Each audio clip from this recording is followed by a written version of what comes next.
Be looking at growth mindset. So our learning goal today is to understand that mindset can impact your responses and to understand that mindset can grow and change. So the first thing I want you to do is to take the following quiz.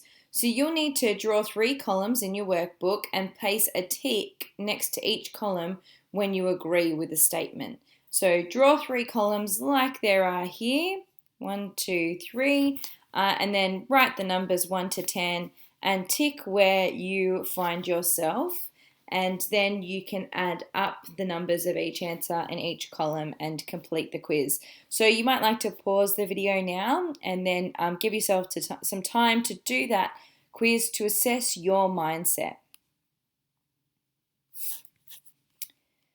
Okay, if you got the highest score in column 1, then that means that you tend to be, you're stressed and you tend to get into an anxious mindset. You may find yourself giving up or not being prepared to try things, even though eventually you may be really good at them. When you make mistakes, you tend to see it as a measure of how capable you are rather than accepting that everyone makes mistakes. At times, you may become so worried about things you lose sleep and concentration and can't do anything at all.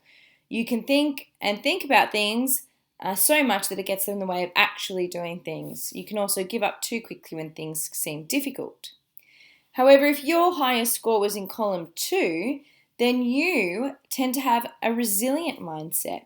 This is a great way to set yourself up for success in life. Even so, you probably had some answers in the other columns. Think about what you could do to spend as much time with a resilient mindset as possible. If you scored your highest scores in the 3rd column, then you tend, when you get stressed, to go into an avoidant mindset.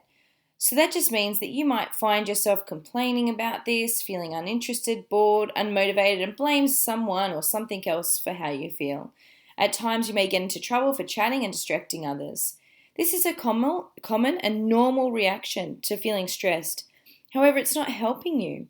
Notice the times when you're tempted to avoid and start to see it as being stressed. You need to do something to de-stress. Even though you don't feel like it, start attempting an answer. You might often find that you know more than you think you do. It might be that you are a combination of all of the above. Some of the time you have a resilient mindset. Congratulations, that's great. But other times you're anxious or you might be avoiding things. Welcome to being a human being. We all do this in different settings. Now we're going to go over all of the different smarts. You took a quiz to work out what the top 2 smarts you have, and I'm going to run through what they are and what they mean. So you took the quiz last week and you might like to go back to your email and double check what your smarts were. The first smart I'm going to talk about today is spatial reasoning, and this means that you have the capacity to think about objects in 3 dimensions and to draw conclusions about those objects from limited information. Someone with good spatial abilities might also be good at thinking about how an object can look when it's rotated. Number smarts. If this was in your top 2, it means that you like to use logic to think through issues. You're really strong in computer logic, so you might be able to learn computer programming really easily. You enjoy grouping and sorting things. You like to conduct experiments with various possibilities to better understand how things work. You like to ponder, for instance, what causes black holes in the universe. You might be comfortable doing calculations without a paper and a pencil. You can do them in your head. You might enjoy strategic games like Stratego and puzzles that demand logic. And you might like to see the order and sequence in life. If your top 2 was language and word smarts, then you like and have the ability to use language effectively, whether orally or in writing. And that includes the ability to manipulate the structure of syntax or language and the sounds of language, the meaning of words, and the practical uses of language. So you might be really good at creative writing or poetry or things to do with words. Thinking and logic smarts. When we're being logic smart, we're wondering, analysing, predicting, investigating, and trying to resolve confusing information. We'll think about something longer than others and sometimes verbalise the questions we have in our mind. So if you're a thinking and logic smarts person, that's what you like to do. You like to predict and analyse and think about things.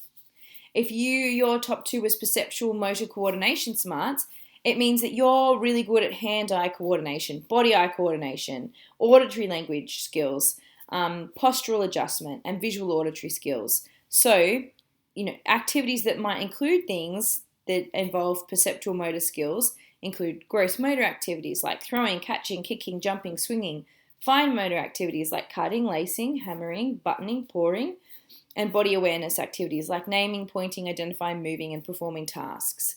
So you might find if you're quite sporty, this was one of your top 2 smarts. Or if you're really good at tech subject, because that also involves like more fine motor activities, you might have also found that you received this top 2 smart. Concentration and memory. If you got this, it means that you are persistent in problem solving and you have an ability to focus for long periods of time. You're able to commit knowledge to long-term memory and you can recall it. People smarts. Okay, if you had people smarts, then you are great at understanding people. You have the ability to perceive and respond to the moods and intentions and feelings of other people. So that means that you're quite perceptive of them. It includes being sensitive to facial expressions, voice, gestures, and the ability to respond effectively to those cues. Okay, that's it for me. Now it's your turn to do a couple of activities. One of the things I want you to do is to stop and think about what's growth mindset and go back to that resilient mindset and those initial ones. And I want you to have a think about how could you work on growing your mindset. You might like to go back to the quiz even and have a look at that. So I want you to define growth mindset. And the next thing I want you to do is write down 3 things that you can do to begin changing your mindset or maintaining it if it's already positive. If you're mainly in the resilient column, then what can you do to maintain that? But if you were in the other 2 columns, how can you start? What are 3 things that you can do maybe to change your mindset so it has more of a positive growth mindset? Once you've completed all of those activities, you can go on to iLearn and you can complete any outstanding work and think about how you can apply some of these strategies in preparation for assessment tasks. Okay, thanks, Year 9.